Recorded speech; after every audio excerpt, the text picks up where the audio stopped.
What's going down, Bandits? Thanks for joining me for another one. We're doing a little format switch up here, and I'm actually going to kind of talk about a conversation that I had with a recent film grad, in case this wasn't obvious enough right here. But a couple weeks back, I got on a video call with a recent film school grad who had reached out to me after starting to read my book, The Back Office Bandit. And we ended up talking for close to 2 hours, just kind of about her position in the industry relative to, the lessons that I'd learned, and hopefully I could impart some useful and actionable advice to her. Most of what I put out on this channel has been pretty specific to my exact experience, the path that I took, the tools that I use, the workflows that work for me. But lately I've been fortunate enough to have a couple of conversations with folks who are at that early part in their career, who are figuring out how to break in, trying to figure out what they want, which direction they want to go, and kind of how they can go about moving in that direction. And I'm finding those conversations are absolutely worth logging, worth documenting, and worth talking about. So that is what this video is, and here is what came up. And before I get into it, the qualifier that I always like to say is that when it comes to the film business, the entertainment business, in my experience, there is no one true path to get into it. There are a myriad of ways that people have entered into this business. Some of them fell into it. Some of them pursued it deliberately. There's a huge variety of means and ways to get into this business. So what came up in this conversation is kind of specific to, her situation right now. And some of what I'm saying may apply to you and some of it may not. So bearing all that in mind, we'll get into the first thing, which was talking about the two paths and what separates them. And this first thing is pretty fundamental. This is like something that I had actually experienced when I was leaving film school. And since she's come out of film school, she is now trying to decide between, two different directions. And what those two directions are is that one side, you've kind of got the agency and development world, which is like, think about like working at a big production or development company in development capacity. So it's like you are reading scripts, you are writing coverage on those scripts, you are doing office runs, you are sitting in on meetings. It is, it's working your way up through kind of this very formalized hierarchical infrastructure. And then on the other side of that, you've got the production path. And this involves more active work on film sets or commercial sets or music video sets in the day-to-day. So kind of the pathway that I took, which is like, kind of a PA to coordinator, production manager, producer pipeline, or, whatever ladder you want to climb, whether it's camera, grip, electric, art, what have you. And I want to be clear that I can only really speak to the production side for, a great deal of experience. Early on in my career, I did have an internship at a production company, like writing coverage and doing a lot of stuff that I had discussed here. And then I had one day at a talent management company before I quit and was like, all right, I'm putting all of my eggs into the production basket. So take this with a grain of salt. But one of the things that is fascinating to me is that on the agency and development side, you have job postings for large enough companies. You have a submission process. There are these mechanisms for getting your name in front of people. But the trade-off is that everybody else also has access to that mechanism. Like if it's an online submission, you could be getting, hundreds, if not thousands of resumes for a single position. So if you're fresh to the industry, you are competing with numerous other applicants with really no distinguishing factor other than what's on your resume, unless you happen to have a person that on the inside that can recommend you. And I'd say that's probably the way that I got my first internship, was because I had a production management teacher who was tight with somebody high up at this production company. And that's what got me the interview. And, eventually I think was like a 3-month internship in my senior year of college. Contrasted to that, the production world doesn't necessarily have that open door aspect that the agency world does, or it isn't as readily obvious or searchable. But if you can make a connection with a PA or a coordinator or a production manager or a producer, those people may only have a list of, say, 5 to 10 go-to production assistants. And if you can get on that list, the odds of you getting hired could end up being much higher than if you are, trying to get in at a specific production company or agency. And the hard part with the production path is that you've got to find the right door to knock on, and you might need to knock on a lot of them and do a lot of digging before the door even opens for you. And neither of these pathways are the wrong choice. They just kind of require you to play a little bit of a different game to get in the door, but with the key similarity being that having some kind of contact on the inside or having some kind of connection is going to make things a lot easier. And the next thing that we had talked about was on the desire of wanting to direct. She'd gone to film school and was really into writing and also thought that she might want to pursue directing. And I think that that's where a lot of people who end up in production started, myself included. It's like, you love movies, you love storytelling. And, the most romantic version of being in the film business is being the person who calls the shots creatively. And far be it from me to tell anybody not to chase that. But while we were talking, the $1 million question came up, which is, how do I become a director? When I went to film school, I thought, oh, if I go to film school and I study directing, that will make me a director. That is not the case, as many people who have gone to film school to become directors have learned. But I will say, every person that I knew who was actually getting directing work had one thing in common. They were directing things. They were not waiting for the right idea. They were not waiting for permission. They were pulling together whoever they could using whatever resources they had, and they were making stuff like their ideas, their friends' ideas. They were doing, spec videos for, musical artists. They were doing spec commercials for, brands that, they thought they might be able to make a good video for. I followed a very similar pathway, but, the things that I did direct, it was like a bit of like nepotism 101 in some ways. Like, my dad was working at a startup company that right as I was graduating, they were just getting into video content and marketing. And, I had an in there. And so I shot a few online commercials for them.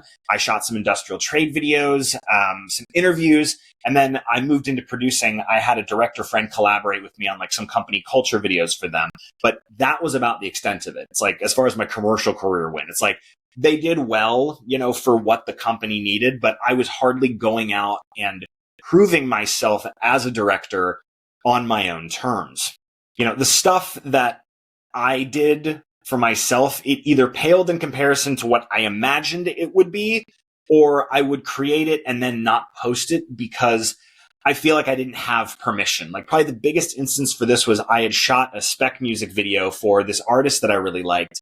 And I managed to get in touch with, like, I don't know if it was like the band's agent or marketing rep or something, but I sent the video to them and I kind of got that like classic easy letdown of like, oh, like, oh, great job, cool video. Like, we won't be releasing it or, tying it into the song in any way. And even though I had shot this thing on spec just to be like, hey, here's what I could do, I took that as kind of being like, oh no, like, you're not good at this, And I was like, I probably shouldn't post it either because now I've shown them this video and, I'll get a cease and desist or something like that. So, I had these ideas and I created some things, but I didn't share them. And that is not the same thing as being a director.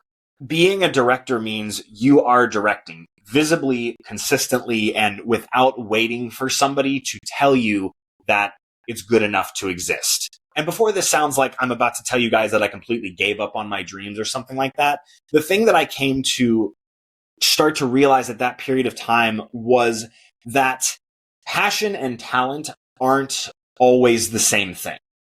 They don't, and at least they don't have to be right now. I started to realize at the end of a lot of my directing projects that I was way more proud of the fact that I had put this entire thing together than I was of the product that I had actually created. When I started gravitating toward the production management side of things, it wasn't that it was my calling to do so, but it was because I was good at it. And being good at something and being recognized for being good at it gives you this kind of satisfaction. And that satisfaction is worth something. This isn't to say that your passion and your talent may not merge eventually. Your talent may lead you somewhere that ends up being exactly where your passion was pointing all along, or they may stay separate and you could find ways to like fulfill both of them. But following what you're actually good at while figuring out which is which is not a bad strategy. And then the next thing that we talked about is kind of the core of how you get work in this business, which is networking. And this is something that I've covered a little bit before on the channel. And it's also a huge part of the Back Office Bandit book. But this is worth repeating over and over again because it is kind of the mantra that at least, I live by when I think about how I managed to make a career out of working in this business. And it is that networking is repetition. There is a line from this book I'm reading right now called Range by David Epstein that I think puts it better than I ever could have put it. And the quote is, "It's not when people notice you're there, it's when they notice you are still there." Everybody who's trying to break into this business reaches out to somebody once and then disappears. And it's not that the person that they reached out to doesn't care. It's just that people who work in this business get these kinds of messages all the time. And one message doesn't necessarily stick. What sticks is a person who checks back in. Not every day, not in a way that feels, desperate or annoying, but consistently every few weeks or every couple months, they hit them back up and they're like, "Hey, here's what I've been up to. Hey, here's what I'm working on. Like, hey, do you have any projects coming up?" And I think a thing that subconsciously kind of hits with that, if you are constantly, staying in touch with people for however long, eventually when an opportunity does come up, they may start thinking it's like, "Oh man, like they're still hanging around. Like they must be taking this seriously. Like maybe I should give them a shot." I think one of the best examples for me was the first real outside producer that I ever connected with, like not somebody that kind of came through, a direct connection of somebody I knew, but somebody whose name I got from a call sheet. This wasn't somebody who I was introduced to through another party. It was like I had a housemate who was a assistant camera person who worked on this music video. And I was like, oh, like I would love to like work for that company or that, on videos like that. And so I was like, "Can I have your call sheet?" He gave me the call sheet and I cold contacted the producer on that call sheet. And I kept in touch with him for 6 months via email, like just following up with him on what I was doing, what I was working on, just, trying to stay on his radar. Eventually met up with him. And I was like, "Hey, I would love to work with you. Is there anything you need to see from me, like a resume or, any kind of, professional references that, would help seal the deal?" And he's like, "Oh no." He's like, "Dude, I am 100% going to hire you. It's like, you have stayed in touch. You are working on other things. You're not sitting around waiting for me to give you a job." It's like, he's like, "I've got a few things in the pipeline I would, love to bring you on for." And I think I had a gig with him within the next 3 or 4 weeks. And so that was like 6 months to get there. But that one relationship then fed into, I think, maybe another 3 or 4, all of which I ended up getting work from. So, that was the network. It's like through that one connection, I was able to make 4 more links in the chain from there that led to consistent work. And that is kind of my entire concept behind networking. Is like my one cold contact in 6 months got me a gig. Or if you get, one call sheet, guess what? That's 5 to 10 new names for you to keep in touch with. That is a producer, a production manager, a production coordinator, however many PAs. It's like, those are all people that you can either start connections with or maintain connections with if you've met them. It's like, yeah, cold contacting is, it's not as good as a warm connection or having a connection with somebody who introduces you, but it's something. And sometimes cold contacting is what you need to do in order to find the work. And again, if you get a gig, it's like one good job. Like for me as a PM, it's like, if I do a good job, that producer can then vouch for me to other producers. That is how most of my work ended up happening later on. Was like, I did one job for one producer and suddenly I was getting hit up by like maybe 1 or 2 other producers down the line where they're like, "Oh, hey, I got your info from so-and-so. They said you did a great job. Do you want to come, do this job with me?" And so all of this brings me to, I think, the most practical thing that we had been discussing, which is building a networking list. It's like building a contact list and starting now. Not when you have more contacts, but now. And what I mean by that is you need to sit down and write out quite literally anyone that you can think of. Like if you went to film school or you had an internship, write those names and numbers down, get in touch with them. If you, were at a school where you had like, a film production club or something, it's like, yeah, do that. Like people who from high school who are artistic, friends of your parents, if, church or temple or any kind of religious institution is part of your life, anyone. if you are starting from absolute zero with no contacts in the film business whatsoever, your main goal is to find a person. And I mean that literally in that you have to find them. They aren't looking for you. So you have to go seek them out, and you have to keep seeking them out, and you have to keep seeking out more people and convince them that you're like, hey, I've got what it takes. I can show up and make this happen for you. At this stage right now, though, your goal isn't to have a list of industry contacts. If you're starting from zero, it is not about having a list of like a bunch of professional industry contacts. That would be great. If you have access to it, have at it. But right now, your goal is to get a list of warm human beings who know your name and who you can stay in touch with. And then from there, reach out to all of them and see if any of them know anybody that is even adjacent to the film business. It may be a 1, 2, 3, 4, 5 person connection down the line, but you have to pull on that thread. When I was starting out, a lot of my film school contacts were all in the same boat as me, mostly looking for work themselves. And it's funny, there were a couple people that were at a community college that went to the sets that my school had, and they would work on those sets. But because they weren't, in film school all day, it's like there were a number of them that had already been making real world contacts up in LA, and they were like working on sets for real in addition to doing student film. So it's like they didn't even go to film school, and they had a bit of an edge because they were kind of inadvertently networking in a way that was outside, the microcosm of film school. It's like I was getting a good amount of technical expertise, but I wasn't focusing my network outside of the microcosm of film school. And so once I finally did get a few of my first connections, my most valuable early contacts were folks that were maybe about 5 to 10 years further along in their industry path than me. They weren't at the top, but they were far enough in that they had some hiring influence. And then once I met them, I was able to meet, some of their contemporaries, the folks that they would recommend me to. And then I'd work with, maybe 1 or 2 of them. I'd hopefully get a recommendation out of them or more work from, them. And I think that that's a vein worth mining, is like, especially if you're in film school or something like that, you have this microcosm of, contacts and people that are all working together and, kind of feeding into themselves. But if you are able to find folks working in the industry that are just a little bit more experienced than you, that do have, some contacts or things like that, it's like leverage that in any way that you can.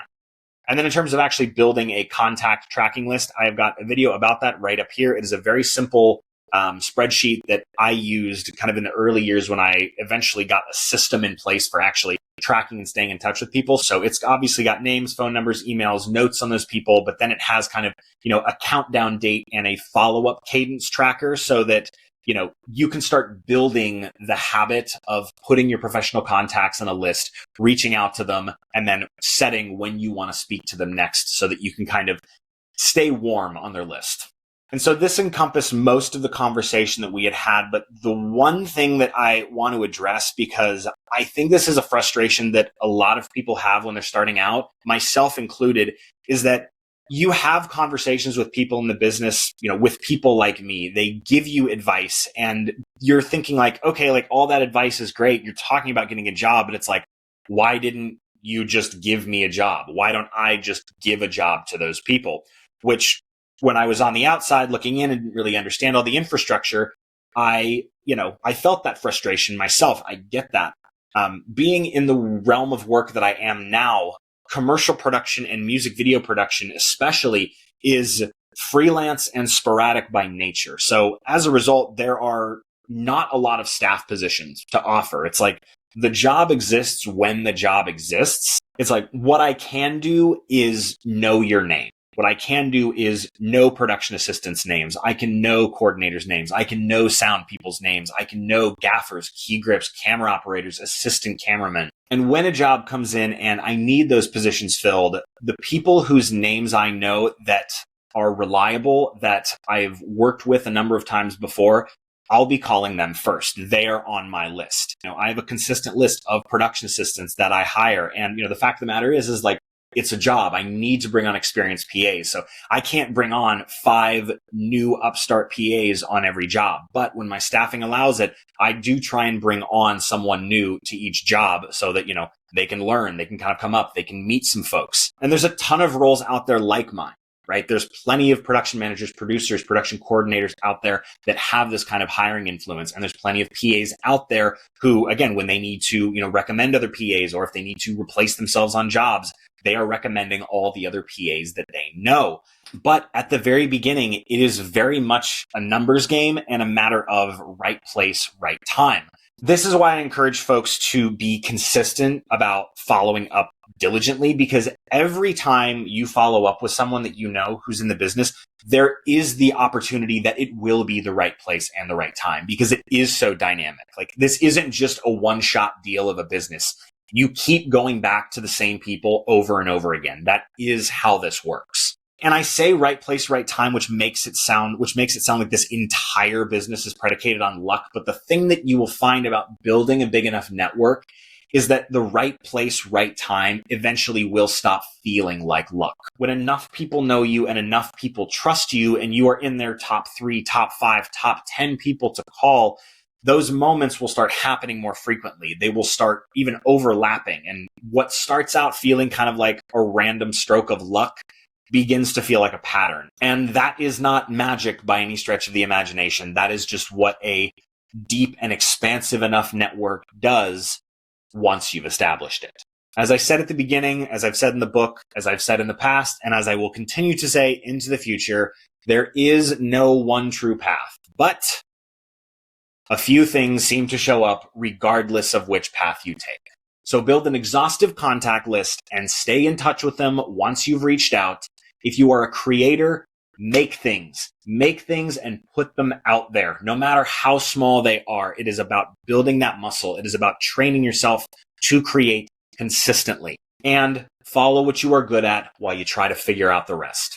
Any of this has resonated with you guys and you would like to dig more into this, my book, The Back Office Bandit, is available for purchase at a link in the description below. Thank you guys so much for listening to me ramble on and on about my experience in the industry so far. We will see you on the next one.